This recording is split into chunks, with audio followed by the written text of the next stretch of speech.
السلام عليكم، إن شاء الله تكونوا لاباس.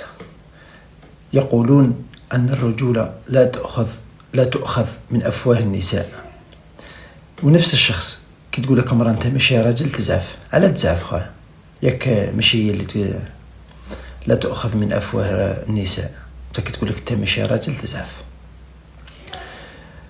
نفس الشخص نقول لك أخي، الرجولة ماشي بالعضلات، ماشي بكلام في القهوة كي يقولوا لك صحابك تفري لي الزوم تفري راجل معناتها تولي راجل، وماشي بالسب والشتم التطياح تولي راجل.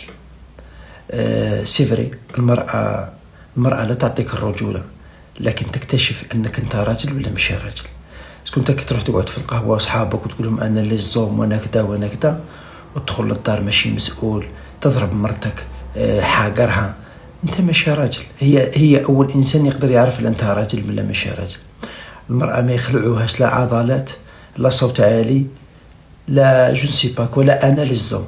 المرأة تبغي انسان محترم، انسان مسؤول، انسان قد المسؤولية، وانسان يحترم نفسه ويحترم مرته ويحترم الانتوراج تاعو. هذه هي الرجولة. ورم غلطين لكم في معايير الرجولة، ويقول لك العقل السليم في الجسم السليم. إلا ما كانش عندك جسم سليم أخي ما تقدرش تهدر على الرجولة. سقم من الجسم تاعك ومن يكون عندك عقلك سليم وتقدر تهدر على الرجولة من تأخذ من أفواه النساء ولا من أفواه الرجال.